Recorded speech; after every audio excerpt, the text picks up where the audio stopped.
Hola, soy Oscar Mata. Hoy quiero que hablemos acerca de el Antiguo Testamento.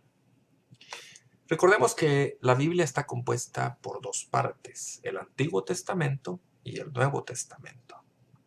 El Antiguo Testamento corresponde a todos los libros anteriores al nacimiento de Jesús y el Nuevo Testamento corresponde a todos los libros escritos después del nacimiento de Jesús. ¿Cuál era la Biblia de Cristo y la Biblia de los apóstoles? Sin ninguna duda, el conjunto de libros que hoy llamamos Antiguo Testamento es la Biblia que ellos utilizaban. El Tanaj, como le llaman los hebreos, fue muy utilizado en tiempos de Jesús. También utilizaban la versión griega llamada Septuaginta. Cuando la iglesia primitiva iniciaba, los cristianos solían utilizar el Antiguo Testamento como base para hablar de Cristo y del amor de Dios. El mismo Jesús recomendó el estudio del Antiguo Testamento en Juan 5:39. Escudriñad las Escrituras porque a vosotros os parece que en ellas tenéis la vida eterna y ellas son las que dan testimonio de mí. Aunque nosotros utilizamos este verso para toda la Biblia, en el momento cuando él dijo esto, lo único que existía era el Antiguo Testamento.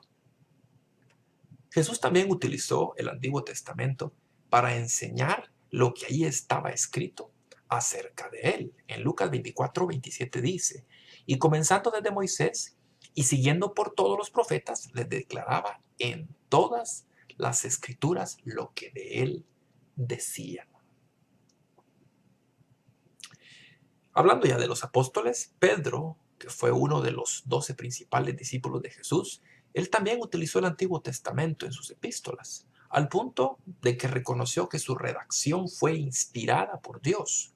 Segunda de Pedro 1:21 dice, porque nunca la profecía fue traída por voluntad humana, sino que los santos hombres de Dios hablaron siendo inspirados por el Espíritu Santo. En el caso de Pablo o Saulo de Tarso, como judío y rabí, conocía bien el Antiguo Testamento, por lo que en su vida cristiana y apostólica descubrió en el texto ya conocido un enorme caudal de significado nuevo. Pablo destacó el conocimiento que el joven Timoteo tenía del Antiguo Testamento en 2 Timoteo 3:15 y que desde la niñez ha sabido las Escrituras, las cuales te pueden hacer sabio para la salvación por la fe que es en Cristo Jesús. En las 4 principales epístolas de Pablo, que son Romanos, Primera y Segunda a los Corintios y Gálatas, se revela con mayor claridad su dependencia del Antiguo Testamento. Estas encierran un alto porcentaje del total de las citas del Antiguo Testamento en las epístolas. A su vez, los grandes temas teológicos provienen del Antiguo Testamento. La revelación de Dios en palabras y acciones había sido tan poderosa y clara que la conservaron y atesoraron registrándola por escrito.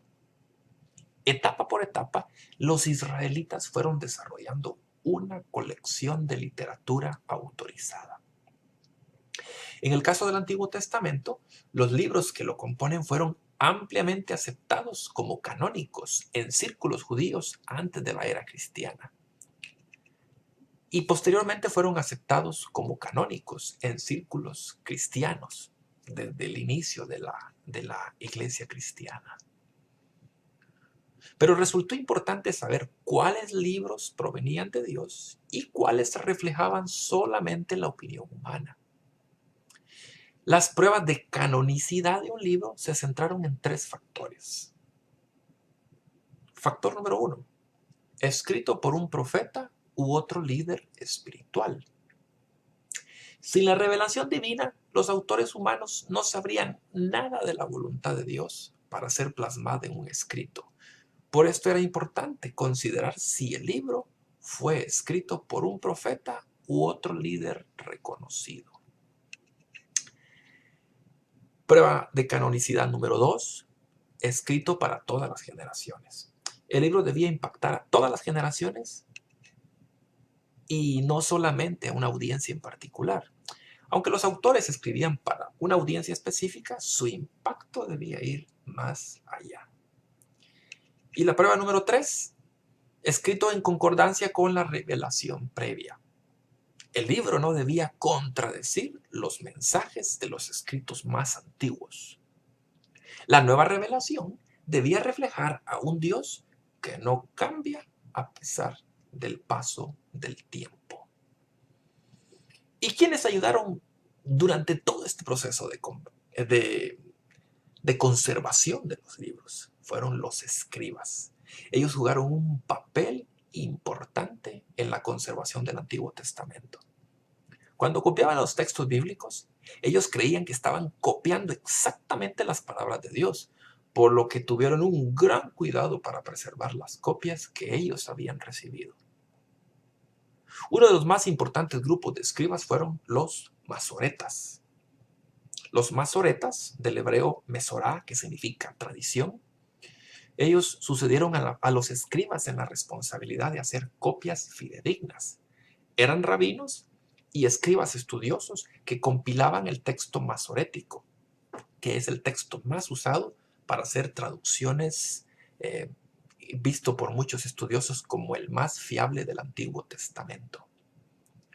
Los masoretas empezaron su trabajo siglos después de Cristo y lo siguieron haciendo hasta el siglo XI, con unas adiciones hasta el siglo XVI. La palabra hebrea para escriba significa contador. Los masoretas contaban cuántas letras tenía cada libro.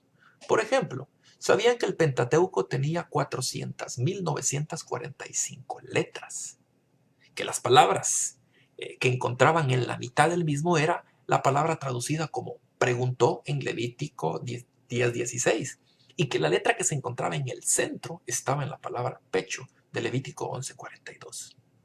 Nosotros hemos sido grandemente beneficiados con el trabajo diligente de esas personas. El Antiguo Testamento tiene una larga historia. Sin duda pasó por un proceso de revisión, colección y transcripción. Las dos lenguas del Antiguo Testamento en que fue escrito fueron el hebreo y el arameo. Estas pertenecen a la familia de las lenguas semíticas. Unos pocos capítulos de los libros de Esdras y Daniel, un versículo de Jeremías y una palabra en el Génesis no fueron escritos en hebreo antiguo, sino en arameo. El arameo se parece al hebreo más o menos en la misma forma como el castellano se parece al portugués. El Antiguo Testamento, algunos estudiosos lo dividen en cuatro grandes partes. La primera, el Pentateuco o Torá, originalmente era un solo libro, pero dividido después en 5 partes. Pentateuco significa 5 libros o 5 rollos. Fue escrito por Moisés, excepto los últimos versos del capítulo 34 que hablan de su muerte, que pudieron haber sido escritos por Josué u otros sacerdotes. Estos libros son Génesis, Éxodo, Levítico, Números y Deuteronomio. La parte número 2 son los libros históricos. Se llaman así porque contienen la historia de Israel o de algunos personajes relacionados con Israel. Estos libros son Josué, Jueces, Ruth, primero y segundo de Samuel, primero y segundo de Reyes, primero y segundo de Crónicas, Esdras, Nehemías y Esther. En cuanto al libro de Josué, la tradición judía atribuye su autoría al mismo Josué, excepto el relato final de la muerte de Josué, que sugiere que fue escrito por uno o más autores anónimos. Jueces, la tradición judía lo atribuye a Samuel, igual que el libro de Ruth también se atribuye a Samuel. En el caso del primero y segundo de Samuel, originalmente eran un solo libro, se desconoce quién es el autor. Primero y segundo de Reyes también fueron un solo libro originalmente. La tradición judía atribuye el relato al profeta Jeremías. Primero y segundo de Crónicas también eran un solo libro, y la tradición judía lo atribuye al escriba Esdras. En el caso de Esdras y Nehemías eran originalmente un solo libro. El caso propio de Esdras La tradición judía lo atribuye al propio Esdras. Puede ser que Esdras y Nehemías hayan escrito el libro entero en conjunto. Así que lo mismo se dice de Nehemías. En cuanto a Esther, también suele ser atribuido a Esdras. Parte número 3, los libros poéticos. Se llaman poéticos porque dan su mensaje en forma poética. Estos libros suelen ser clasificados o incluidos dentro de esta clasificación a Job, Salmos, Proverbios, Eclesiastés y Cantar de los Cantares. Algunos le agregan también Lamentaciones. Job, la tradición judía lo atribuye a Moisés. Los salmos, que algunos salmos identifican al autor, otros no.